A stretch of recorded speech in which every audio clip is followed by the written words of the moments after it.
Law of attraction work ചെയ്യില്ല എന്നാണോ, അതോ ലോ ഓഫ് അട്രാക്ഷൻ വർക്ക് ചെയ്യില്ല എന്ന് ഞാൻ പറയാൻ കാരണം പല ആളുകളും ലോ ഓഫ് അട്രാക്ഷനെ ഒരു മിഥ്യയായി എടുത്തിരിക്കുകയാണ്. ഇപ്പോൾ പല വീഡിയോകളെല്ലാം കാണും, ഒരു ഗ്ലാസ് എടുത്ത് വെക്കുക, ആ ഗ്ലാസ്സിൽ നോക്കിയിട്ട് ചെയ്യുക, മെഴുകുതിരി കത്തിച്ച് വെച്ചിട്ട് ചെയ്യുക. ഇതൊന്നും വർക്ക് ചെയ്യാൻ പോകുന്നില്ല.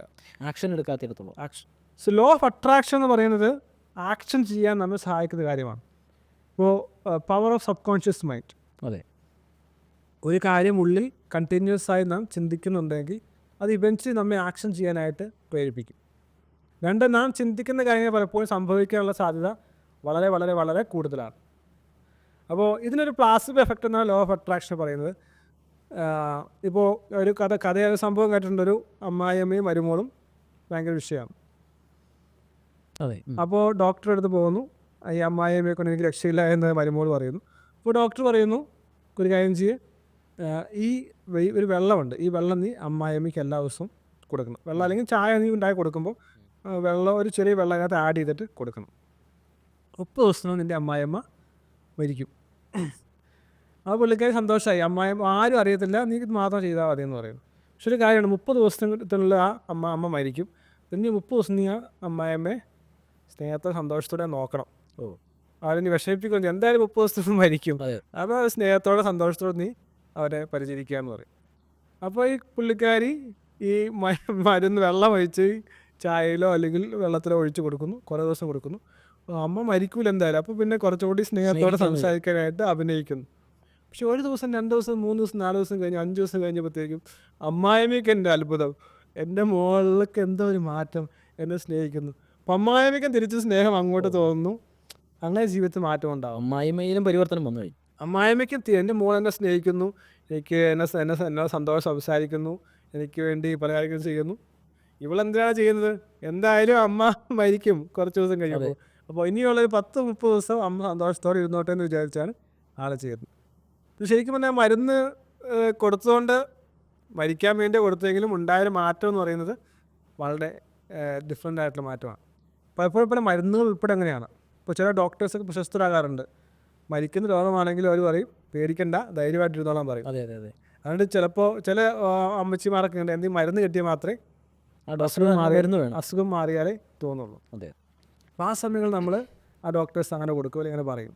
അപ്പോൾ അതുപോലെ തന്നെ ചില കാര്യങ്ങൾ നാം വിശ്വസിക്കുമ്പോൾ നമുക്ക് ചെയ്യാനുള്ളൊരു താല്പര്യം തോന്നും, മനസ്സ് കുറേ കൂടി ലീവ്ഡ് ആവും. അങ്ങനെയാണ് യഥാർത്ഥത്തിൽ ഈ പ്ലാസിബോ എഫക്റ്റ് ഉണ്ടാകുന്നത്. പക്ഷേ ഈ ലോ ഓഫ് അട്രാക്ഷൻ്റെ ഒരു കാര്യം എന്ന് പറയുന്നത് എപ്പോഴും നേച്ചറിൻ്റെ പ്രിൻസിപ്പിൾ അല്ലെങ്കിൽ പ്രപഞ്ചത്തിൻ്റെ പ്രിൻസിപ്പിളെല്ലാം വളരെ ശക്തമായിട്ടുള്ള കാര്യമാണ്. ഇപ്പോൾ ഗ്രാവിറ്റേഷണൽ ഫോഴ്സ്, ഒരു സംഭവം, ഒരു കല്ലോ അതല്ലെങ്കിൽ ഒരു ഐറ്റമോ മുകളിൽ നിന്ന് ഇട്ട് കഴിഞ്ഞാൽ that will definitely go down ഉള്ളൂ അല്ലേ? അതെ അതെ. ഒരിക്കലും ഒരു കല്ല് മേളിൽ നിന്നിട്ടാൽ താഴേക്കല്ലാതെ മുകളിലേക്ക് പോകില്ല. സോ ഒരു ആക്ഷൻ ചെയ്ത് കഴിഞ്ഞാൽ തീർച്ചയായും നമുക്ക് റിസൾട്ട് ഉണ്ടാവും. നാം ഒരു കാര്യത്തിനുണ്ട് യഥാർത്ഥമായ ആത്മാർത്ഥമായ പ്രയത്നിക്കുന്നുണ്ടെങ്കിൽ എന്നല്ലെങ്കിൽ നാളെ റിസൾട്ട് ഉണ്ടാകുമെന്നുള്ള കാര്യത്തിൽ 100% എഫേർട്ടാണ്. ഞാൻ എൻ്റെ ഏറ്റവും ആദ്യ കാലഘട്ടത്തിൽ വായിച്ച പുസ്തകമാണ് പൗലോ കോയിലോയുടെ ആൽക്കമിസ്റ്റ്. സാന്റിയാഗോ എന്ന ബാലൻ ഒരു വലിയ നിധി തേടി യാത്ര ചെയ്യുന്നു. ഞാൻ കുറേ നാൾ, എനിക്ക് അന്നൊക്കെ വളരെ എക്സൈറ്റിംഗ് ആയി തോന്നിയ കഥയാണ്. ഞാൻ പലപ്പോഴും ഇതിനെക്കുറിച്ച് വീണ്ടും വീണ്ടും ആലോചിക്കാറുണ്ട്. അദ്ദേഹം ഈ എല്ലാ ദുഃഖങ്ങളും കഷ്ടതകളും കഷ്ടപ്പാടുകളും സഹിച്ച് മരുഭൂമി കടന്ന് സാമ്പത്തിക നഷ്ടവും മാനനഷ്ടവും തൻ്റെ സ്നേഹിതയെ നഷ്ടപ്പെട്ടൊക്കെ കൊടുങ്കാറ്റിലൂടെയും അപകടങ്ങളിലൂടെയും എല്ലാം യാത്ര ചെയ്ത് ഏറ്റവും അങ്ങോട്ടത്ത് എത്തിക്കഴിയുമ്പോൾ തിരിച്ചറിയുന്നത് താൻ എവിടെയാണോ യാത്ര ആരംഭിച്ചത് അവിടെയാണ് ഈ വലിയ നിധി ഇരിക്കുന്നതെന്ന്. ശരിക്കും ഈ നിധി എന്ന് പറയുന്നത് നമ്മുടെ കയ്യിലുണ്ട്, പക്ഷെ കണ്ടെത്താനുള്ള യാത്ര നാം ചെയ്യുമ്പോഴാണ് നമുക്ക് ആ നിധിയെ കിട്ടുന്നത്. അപ്പോൾ അതാണ് ഞാൻ എപ്പോഴും ആക്ഷനിൽ വിശ്വസിക്കുമെന്ന് പറയുന്നത്. ആക്ഷൻ ചെയ്താൽ മാത്രമേ, ചിലപ്പോൾ ആ ആക്ഷൻ യഥാർത്ഥത്തിൽ നമ്മുടെ റിസൾട്ട് ഉണ്ടാക്കുന്നില്ലായെങ്കിലും ആക്ഷൻ്റെ റിപ്പിൾസ് അല്ലെങ്കിൽ അതിൻ്റെ കാസ്കേഡിങ് ആയിട്ടുള്ള എഫക്റ്റ് നമ്മിലേക്ക് തീർച്ചയായും റിസൾട്ടിനെ കൊണ്ടുവരും. അപ്പോൾ ഞാൻ പറഞ്ഞത് എന്തുകൊണ്ട് കൺസിസ്റ്റൻസി ഉണ്ടാകുന്നില്ല എന്നുള്ളതിൻ്റെ കാരണം എന്ന് പറയുന്നത്, ഒന്ന് യഥാർത്ഥത്തിൽ എനിക്ക് അതിനോട് എത്രമാത്രം ഇൻട്രസ്റ്റ് ഉണ്ട് എന്നുള്ളത്. രണ്ടാമത് ഈ പറയുന്ന കാര്യം ഡെലിബറേറ്റ് ആയിട്ടുള്ള ആക്ഷനിലൂടെ മാത്രമേ നേടിയെടുക്കാൻ സാധിക്കുകയുള്ളൂ. There is no short cut. അപ്പോൾ അതാണ് ഞാൻ പറയുന്നത്, വിജയിക്കുന്ന ആളെന്ന് പറയുന്നത് ലെസ് ദാൻ 5%. വിജയം എന്ന് പറയുന്നത് പണം മാത്രമല്ല. ഇപ്പോൾ ദ ഹൈ പെർഫോമൻസ് ഹാബിറ്റ് എന്ന പുസ്തകമുണ്ട്, റിച്ചാർഡ് പേര് മറന്നു ഞാൻ ആ പുസ്തകം എഴുതിയ എന്നുള്ളത്. അപ്പോൾ അദ്ദേഹം പറയുന്നത് വിജയം എന്ന് പറയുന്നത് വെൽത്ത്, ലോങ്വിറ്റി, ഹെൽത്ത് ആൻഡ് ഹാപ്പിനെസ്. ഇതാണൊരു ഒരു ഒരു ടോട്ടൽ അല്ലെങ്കിൽ ഹോൾ ഹാർട്ടഡ് ആയിട്ടുള്ള അല്ലെങ്കിൽ ഹോളിസ്റ്റിക് ലൈഫ് എന്ന് പറയുന്നത്.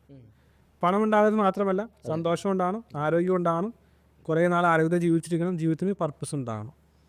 അപ്പോൾ ഈ കാര്യങ്ങളൊന്നും അത്ര എളുപ്പത്തിൽ ചെയ്യാൻ സാധിക്കണമെന്നില്ല. അത് ഡെലിബറേറ്റ് ആയിട്ട് അറ്റംപ്റ്റിലൂടെ മാത്രമേ നമുക്ക് നേടുവാനായിട്ട് സാധിക്കുള്ളൂ. അപ്പോൾ ഞാൻ പറഞ്ഞു വന്ന ഈ ഹൈ പെർഫോമൻസ് എന്ന് പറയുന്നത് സന്തോഷമുള്ള ആളുകൾ വളരെ കുറവാണ്, ധനികരായ ആളുകൾ വളരെ കുറവാണ്, നല്ല ആരോഗ്യമുള്ള ആളുകൾ വളരെ കുറവാണ്, ജീവിത സെൻസ് ഓഫ് പർപ്പസ് കണ്ടെത്തിയ ആളുകൾ വളരെ കുറവാണ്. ഇനി ഈ 5 കാര്യങ്ങൾ ഒരുമിച്ചുള്ളവരും വളരെ വളരെ കുറവായ ആളുകളാണ്. അപ്പോൾ ഈ വളരെ കുറവായിട്ടുള്ള ആളുകൾ അതിനുവേണ്ടി യഥാർത്ഥത്തിലുള്ള പ്രയത്നമായ ജീവിതത്തിൽ പ്ലാൻഡായി മെറ്റിക്കുലസായി അവർ ടൈമിനെയും സൗഹൃദത്തെയും പണത്തെയും എല്ലാം വേണ്ട രീതിയിൽ വളരെ ചിന്തിച്ച് പ്ലാൻ ചെയ്ത് വർക്ക് ചെയ്ത ആളുകളാണ്. Idols man's mind is devils workshop. ചുമ്മാ ഇരിക്കുന്ന വിജയിക്കാൻ സാധിക്കുകയില്ല, വെറുതെ വിജയം സാധിക്കുകയില്ല. അതിന് എഫേർട്ട് തന്നെ കൂടിയേ തീരുള്ളൂ. ഇല്ലാതെ ഈ പറയുന്ന ലോ ഓഫ് അട്രാക്ഷനോ അല്ലെങ്കിൽ മാന്ത്രികതയോ മന്ത്രവാദമോ അല്ലെങ്കിൽ ഷോർട്ട് കട്ടുകളൊന്നും നമ്മുടെ ജീവിതത്തിൽ വിജയം കൊണ്ടുവരികയില്ല എന്നുള്ള കാര്യത്തിൽ യാതൊരു സംശയമില്ല എന്നുള്ള എൻ്റെ അനുഭവത്തിൽ നിന്നും ഒപ്പം തന്നെ ഞാൻ വായിച്ച പുസ്തകങ്ങളിൽ നിന്നും ഇൻട്രാക്റ്റഡ് ആകുമെന്ന് എനിക്ക് മനസ്സിലാക്കാൻ സാധിച്ചു.